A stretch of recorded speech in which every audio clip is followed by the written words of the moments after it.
안녕하세요. 노란영입니다. 제가 뭐 하는 걸로 보이시나요? 제 브랜드로 쌀을 판매해보고 싶은데 스티커 인쇄 비용이 없어가지고요. 스티커 용지 사서 지금 프린터에서 자르고 있는 과정입니다.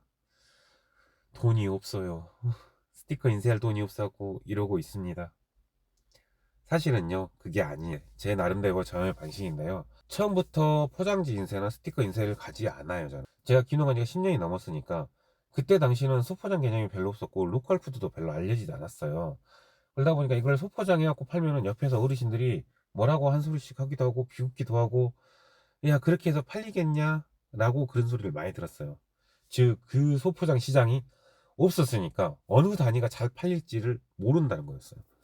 이게 모르니까 일단은 뭔가를 만들어 보고, 이게 안 팔리면 다른 용량을 조절하던가 또 다른 용량을 조절하고, 그 방법을 계속 했어요. 그러면은 그 과정 속에서 중간중간 전부 다 인쇄를 했다면은 엄청난 투자비가 들어갔겠죠.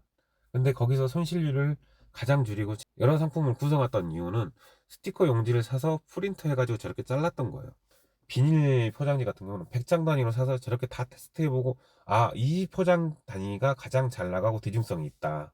그때 스티커 인쇄를 하고 이게 어느 정도 나간다 싶을 때 다시 이제 포장지 인쇄까지 갔었던, 이게 포장지 인쇄를 처음부터 가면 되지 않냐, 소량도 해주지 않냐 라고 할 수 있는데요. 지금 저 1kg짜리 지퍼백 포장지가 200원이 좀 안 돼요.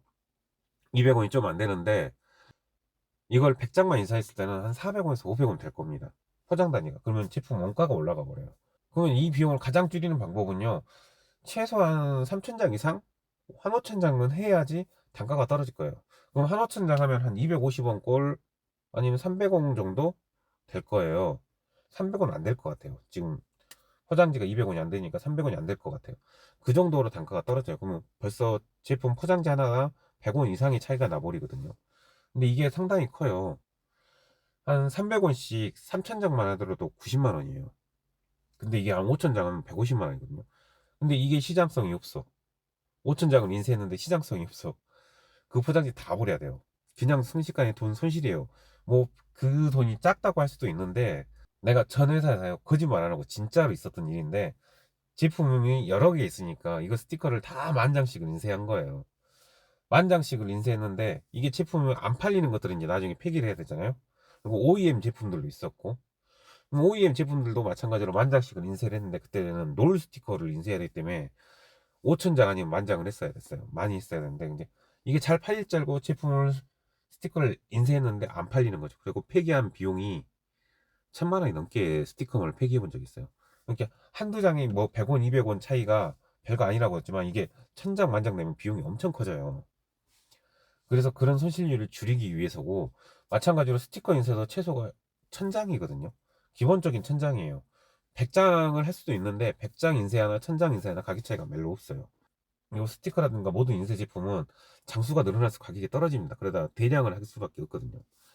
그러면 가장 리스크가 적은 방법이 라벨 용지 프린트 하는 거예요. 이거는 10개만 만들 수도 있고 100개만 만들 수도 있는데, 실질적으로 따지면 스티커 인쇄 비용보다 저게 더 비싸요. 저 용지가. A4 용지 사이즈 하나 정도가 3,400원 정도 해요. 그러면 저게 제가 4개 인쇄를 했기 때문에 장당 100원 정도 하는데, 스티커가 또 2번 들어가요. 그러니까 장당 한 150원 정도라고 생각을 하시면 돼요. 근데 우리가 스티커를 인쇄하면 아마 저 사이즈면은 내가 봤을 때 2장을 한다 해도, 1,000장, 1,000장씩 2장을 한다 해도 한 제품당 100원 정도에서 120원 정도면 될 겁니다. 더 깔끔하고. 스티커로 인쇄하는 것보다는 저게 더 비싸요.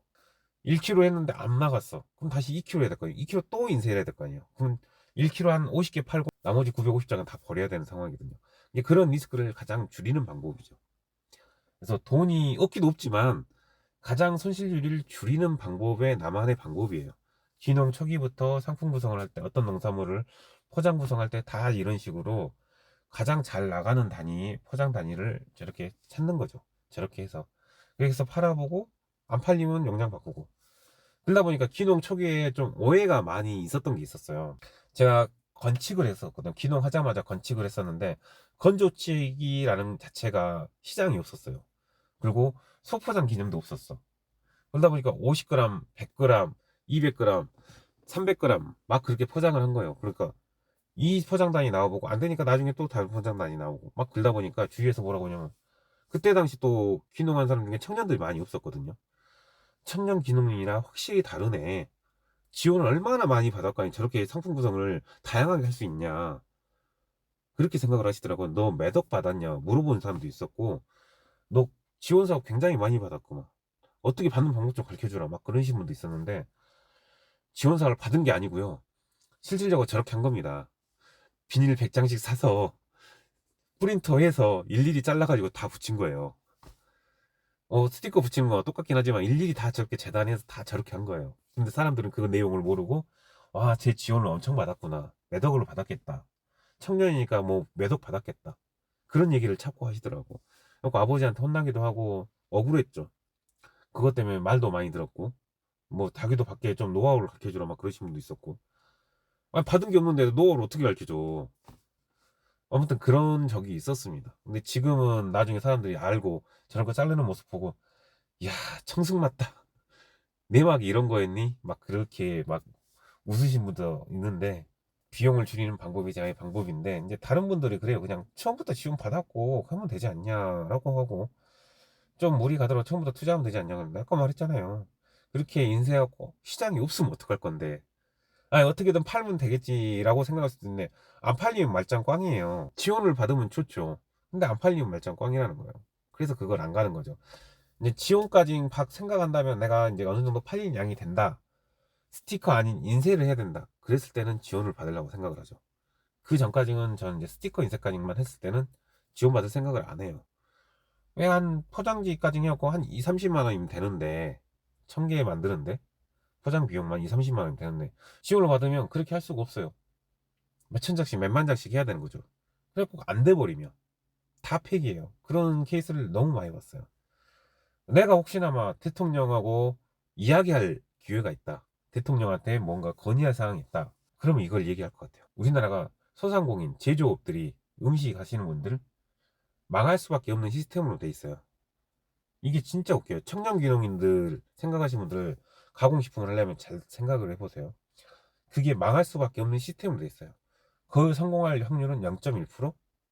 왜 그런 얘기를 하냐면요, 우리나라는 농산물을 가공하고 팔려면은, 아니 뭐 음식을 만들었고 팔려면은 무조건 시설과 허가를 다 받아야 됩니다. 근데 여기서 중요한 건 뭐냐면, 제가 앞에서 스티커 얘기를 한 것처럼, 이게 팔릴지 안 팔릴지, 이게 시장이 있는지 없는지도 모르고 가게 돼 있어. 그리고 먹거리라는 것은 사람마다 레시피가 다르고 방식이 다르기 때문에 맛이 다 달라지거든요. 호불호가 다 갈린다고요. 내 음식 솜씨가 좋은지, 내가 만든 음식이 좋은지 안 좋은지를 모르는 상태에서 이 상품으로 음식점을 하고 가공식품을 만든다는 거예요. 이게 맛이 있는지 없는지도 모르는 상태에서, 그리고 대중성이 있는지 없는지도 모르는 상태에서, 그래갖고 막상 시장에 나왔는데 맛없으면 안 팔리잖아, 음식이라는 게. 이거를 시장 조사를 할 수 있는 시스템이 우리나라는 없다는 거예요. 그렇게 해서 그냥 무조건 부딪혀 봐라, 그럼 망하면 네가 망하는 거야. 이 구조로 돼 있어요. 대기업이면 그런 데이터를 계속 계산해 갖고 연구하고 그렇게 해서 나오는 시스템이라면, 우리 소상공인은 그런 데이터를 뽑을 수가 없어요. 막연하게 이게 될 거라는 생각으로 시작하게 된다고, 대부분이. 그러다 보니까 무조건 망할 수밖에 없는 시스템이에요. 진짜 그게 잘 맞아 들어간 케이스 0.1%만이 성공하지, 나머지는 다 실패할 수밖에 없는 시스템이라고. 그런 대중성 있는 시장 조사가 필요하다는 거예요. 우리 청년들이 사업을 시작하면서, 아니면 농촌에 와갖고 상품 개발을 뭐 만들었을 때, 그 상품이 시장성이 있는지 없는지 먼저 시장 조사를 해야 되는데, 그런 것들을 통해서, 그런 프리마켓을 통해서, 그래서 시장 조사를 하게끔 하고, 상품이 판매성이, 시장성이 있다는 걸 알고 나서 상품을 개발하게끔, 그래야 우리가 망하지 않는다. 진짜 대통령한테 말하고 싶어요. 물론 대통령이 나 안 만나주겠지. 그러니까 유튜브를 하고 있겠죠. 어쨌든 그렇습니다. 저는 이렇게 상품 만든다, 먼저 시작부터 올라간다, 단계 단계. 완제품을 처음부터 만들지 않는다는 겁니다. 오늘은 여기까지였습니다. 구독과 좋아요 부탁드립니다.